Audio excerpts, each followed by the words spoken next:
Hello parents, आज मैं आपसे बात करना चाहता हूं।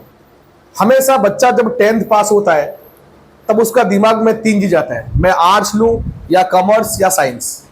हमेशा हमारा सोसाइटी में एक नेगेटिव इन्फ्लुएंस, जैसे बोलते हैं कि बच्चों को बच्चे तुम आर्ट्स मत लो, आर्ट्स लेके क्या करोगे, आर्ट्स लेके तुम क्या कर सकते हो, कुछ नहीं कर पाओगे, आर्ट्स में स्कोप नहीं। अच्छा, मैं आपसे पूछना चाहता हूं, जो आपका बच्चे को स्कूल में पढ़ाता है, कॉलेज में पढ़ाता है, वो कौन सा बैकग्राउंड है? जो आपका बच्चों को सोशल स्टडीज पढ़ाते हैं, जो आपका बच्चों को हिंदी पढ़ाते हैं, जो आपका बच्चों को अंग्रेजी पढ़ाते हैं, they are also arts medium, वो भी आर्ट्स मीडियम को बिलोंग करते हैं। और आपको पता है कि दुनिया का सबसे टफेस्ट एग्जामिनेशन, यानी कि भारत का जो सबसे टफेस्ट एग्जामिनेशन, उसे कहते हैं यूपीएससी, जिसमें आपका आईएएस, आईपीएस और आईएफएस एग्जाम आता है। और हर स्टेट का भी एक सिविल सर्विस बोर्ड होता है। उसका जो सिलेबस है, उस सिलेबस में आपका मेन ही 8 सब्जेक्ट है। उसमें आपका क्या है, हिस्ट्री है, आपका जो यूपीएससी या फिर any state public service commission जिसका सिलेबस होता है, उसमें 8 सब्जेक्ट है। आर्ट्स का सब्जेक्ट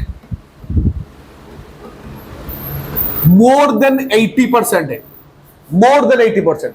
उसमें क्या आता है आपका, उसमें आपका हिस्ट्री आता है, उसमें आपका पॉलिटी आता है, उसमें आपका ज्योग्राफी आता है, उसमें आपका इकोनॉमिक्स आता है, उसमें आपका एनवायरमेंट आता है, उसमें आपका क्या आता है, आपका आर्ट एंड कल्चर आता है,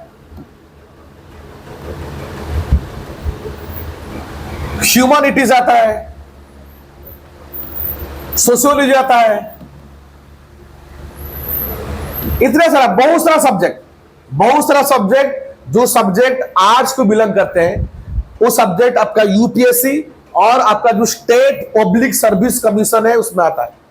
तो काइंडली ये जो नेगेटिव जो नैरेटिव है कि बच्चों से मत बोलो कि आप आर्ट्स मत लो, आर्ट्स पढ़ाई मत करो, आप आर्ट्स लो, कॉमर्स लो, साइंस लो, अगर आप कोई भी सब्जेक्ट चूज करो, अगर उसको आप सही तरह से सही ढंग से कर पाते हो तो उसमें आपको सक्सेस मिलेगा। तो kindly please stop this type of narratives, क्योंकि जो बच्चे होते हैं, जो उनका अगर कोई इच्छा होगा कि मैं फ्यूचर में एक राइटर बनना चाहता हूं, मैं फ्यूचर में एक सिविल सर्जन बनना चाहता हूं, फ्यूचर में टीचर बनना चाहता हूं, तो उनका जो एक ड्रीम होता है वो खत्म हो सकता है। इसलिए इसे खत्म मत करो। अगर ठीक है आपको अच्छा नहीं लगा है तो आपका बच्चों को मत दो। अगर और कोई चाहता है पढ़ने के लिए आर्ट्स, तो उसे डीमोरलाइज मत करो कि आर्ट्स नहीं है। हर चीज में वैल्यू है। अगर आर्ट्स से वैल्यू नहीं होता तो गवर्नमेंट उसको बंद कर देता। तो हर चीज का वैल्यू है, अगर हम उसको वैल्यू को समझे तो उसको वैल्यू मिलेगा। और हर चीज को हम पढ़ाई करेंगे सही ढंग से तो सक्सेस मिलेगा। और यह बात हमेशा याद रखो कि दुनिया का जो सबसे टफेस्ट एग्जाम है यूपीएससी, उस पर मोर देन 80% आर्ट्स का सिलेबस है। सो अपने बच्चों को अगर चाहते हैं आर्ट्स पढ़ने के लिए, उन्हें चांस दीजिए पढ़ने के लिए आर्ट्स, वो अपना लाइफ में कुछ बने। हाँ, उनको बोलिए कि जो भी सब्जेक्ट ले रहा है उस सब्जेक्ट को सही ढंग से पढ़, उससे उसका अंडरस्टैंडिंग सही रख, ताकि फ्यूचर में तू बहुत अच्छा कर सकता है। ये है मेरा मैसेज। Thank you.